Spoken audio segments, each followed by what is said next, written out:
నిన్న ఒక్క పలుకుల రాయడి ఛానల్లో మంచి డిబేట్ జరిగింది, నాకు నచ్చింది. అది ఒక్కరోజే 10,000 కోట్ల విడుదలతో రికార్డు బ్రేక్ చేసినట్టేనా, రికార్డు క్రియేట్ చేసినట్టేనా అంటూ, ఇంకొకటి తల్లికి నా తల్లి వందనమమ్ము అంటూ ఏదో పెట్టే టైటిల్స్. అయితే వాటిలో ముఖ్యంగా ఆకర్షించినవి ఏంటంటే, ఇక ఉచిత బస్సు, రైతు భరోసా ఇస్తే వైసీపీ ముఖ చిత్రం ఏమిటి అని. నిజమే, వాళ్ళు కనుక ఆంధ్రప్రదేశ్లో టీడీపీ ప్రభుత్వం కనుక ఆ హామీలు కనుక నెరవేరిస్తే నిజంగానే వైఎస్ఆర్సీపీ వాళ్ళకి నెక్స్ట్ టైం ఎలక్షన్స్లో 90% ఫుల్ అయిపోయినట్టే, నిజంగానే అయిపోయినట్టే. దాన్ని ఎవడు అంగీకరించినా అంగీకరించకపోయినా వాస్తవం. కానీ ఈ ప్యానలిస్టులు అనబడు మన భజన పరుల బృందం ఉంటుంది కదా, అందులో ఒక అతను మరి అసలు మీరు చూస్తే విద్యా వ్యవస్థలో ఇదంతా ఒక రెవల్యూషన్. ఎందుకంటే ఆయన గతంలో కూడా ఇలా చేసిన అనుభవం ఉంది. అప్పట్లో మేము గోధుమ రవ్వ ఉప్మా తినేవాళ్ళం అంటే ఏదేదో చెప్పవచ్చాడు. అంటే మాకు తెలియని ప్రభుత్వ పాఠశాలలేమో తెలియదు, కానీ ఆయన చెప్పాడు, వీళ్ళు వింటారు.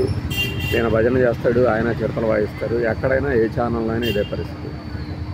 కానీ మరి నిరుద్యోగ వృత్తి గురించి ఎందుకు అంత కన్వీనియంట్గా మర్చిపోయాడు? ఆడబిడ్డ నిధి గురించి ఎందుకు కన్వీనియంట్గా మర్చిపోతున్నారు? అంటే మీ దృష్టిలో ఒకటి, ఉచిత బస్సు అంటే మీరు ఖర్చు పెట్టేది కాదు, ఆదాయం కోల్పోయేది అంతే. ఉచిత బస్సుకి మీరేం ప్రత్యేకంగా ఖర్చు పెట్టక్కర్లా, ఉన్న బస్సులో తోసేయండి అంటే సరిపోతుంది. కానీ ఏంటంటే వచ్చే ఆదాయం తగ్గిపోతుంది. ఆంధ్రప్రదేశ్లో మహిళల జర్నీ అనేది చాలా ఎక్కువగానే జరుగుతుంది. కానీ ఉచితం ఇచ్చారు కాబట్టి ఇంకా ఎక్కువ జరుగుతారా లేదా తెలియదు, కానీ ఆదాయం మేరకు కోల్పోవాల్సి వస్తుంది. ఎంత ఆదాయం కోల్పోతారంటే మేబీ ఒక 10 crores అట్లా. అది ఎవడేస్తాడు అని ఆగే వాళ్ళకి ఆ హామీ ఇచ్చే ముందు ఎవడేస్తాడు ఈ ఆదాయాన్ని బాగండి. అర్థమైందా? ఇప్పుడు అంటే ఖర్చు పెట్టాల్సిన అవసరం లేకుండా ఇస్తారు కాబట్టి దానికి కూడా సేమ్ దీనికి పెట్టినట్టు వైట్ రేషన్ కార్డులు ఈ కండిషన్స్ పెడితే ఈ కండిషన్లు పెట్టారంటే సరిపోతుంది. ఇక రైతు భరోసా ఏం చెప్తున్నారు? కేంద్ర ప్రభుత్వం ఇచ్చేదానికి మేము కూడా ఇస్తాం, మొదటి విడత అన్నారు. అంటే దాన్ని ఏంటి, ఇచ్చేదాన్ని విడతలు గారు ఇస్తారు. సరే, ఎలా ఇచ్చినా కూడా మాకు సామెత ఉందిగా, అలా ఇస్తే ఓకే. ఆ 2 పథకాలు ఏంటంటే పాక్షికంగా అంత పెద్దగా ఆర్థిక భారం పడనివి అయినా సరే సూపర్ 6 అయిపోయింది, ఇంకెవడన్నా మాట్లాడితే వాడి నేలక ఏదో చేస్తామని చెప్పేసి దాన్ని కవర్ చేస్తున్నందుకు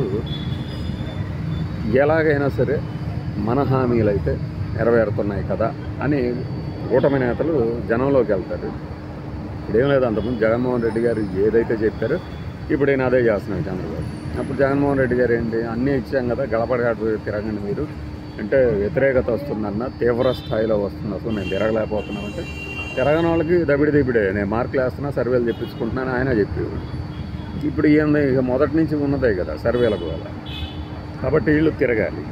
తిరిగినప్పుడు వీళ్ళు పథకాలు అమలు చేస్తున్నాం అనే ప్రకటనలకి అమలవుతున్న విధానానికి ఆ తేడా ఏదన్నా ఉంటే తెలుస్తుంది, తెలుస్తుంది. సో ఇది మనం చూడబోతున్నాం. మరి నిరుద్యోగ భృతి అనేది చాలా కష్టసాధ్యమైనటువంటిది అన్నమాట.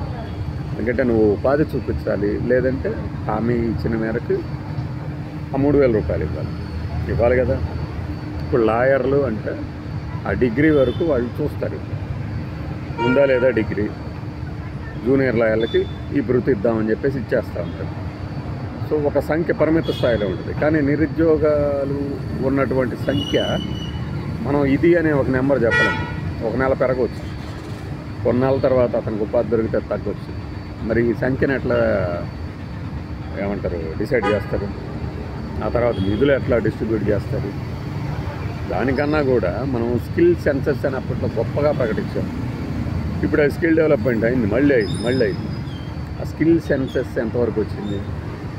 అలానే మనకి ఇంకొకటి కూడా చాలా ఇదిగా చెప్పారు కదా, నేను ప్రతి చోట కొన్ని ఎంపిక చేసిన ఏరియాల్లో అంతెందుకు మళ్ళీ మొన్న చెప్తున్నారు కదా, 20 లక్షల మందికి ఇది చేస్తాం, వర్క్ ఫ్రమ్ హోమ్ విధానం అమలు చేస్తాం, దానికోసం కన్సల్టెన్సీలను కూడా నియమించుకోండి అని.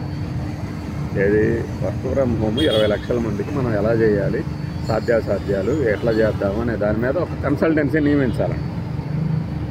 మరి వాటన్నిటి గురించి మాట్లాడకుండా వీటితోనే ముఖ చిత్రం మారుతుందంటే ఖచ్చితంగా ముఖ చిత్రం మారడమే కాదు, రాష్ట్ర అభివృద్ధి చిత్రం కూడా మారుతుంది. అవన్నీ జరుగుతాయా? ఎప్పుడు జరుగుతాయి? దానికి విధి విధానాలు ఏంటి? ఆ విధి విధానాలు రూపకల్పన చేయగానే నువ్వు చేసే భజన ఏమిటి? వెంటనే చేస్తారు, ఎలా పడితే అలా ఇచ్చేస్తే చాలా ప్రమాదాలు కూడా వస్తాయి. మనం తెలంగాణలో కూడా చూస్తున్నాం. అని మొదలు పెడతాడు, ఎండ ఎదురున్నాడు, కరెక్ట్ సార్ ఆయనకి ఈ అనుభవం ఉంది, ఈ అనుభవం ఉందని ఏళ్ళతో ఇలా గుర్తుతూ చెప్తారు. చూసుంటారు కదా రాత్రి. అదనమాట.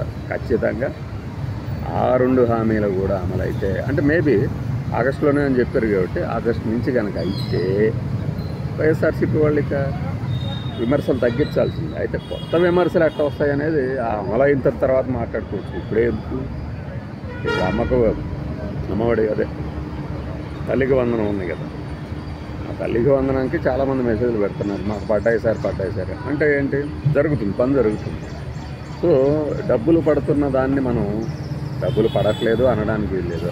అట్ ద సేమ్ టైము హాయి డబ్బులు పడుతున్న దానికి లేకపోతే ఏం చేయాలి, ఎక్కడ కంప్లైంట్ ఇవ్వాలి అనేది కూడా వాళ్ళే చెప్పారు కాబట్టి కంప్లైంట్ ఇవ్వండి రాని వాళ్ళు అర్హులుగా ఉంటే. సో అమలవుతున్న స్కీమ్ని విమర్శించడం డేటా వారీగా విమర్శించుకోవచ్చు. ఊరికి విమర్శిస్తాను కుదరదు ఇదివరకులాగా. అదనమాట. బై.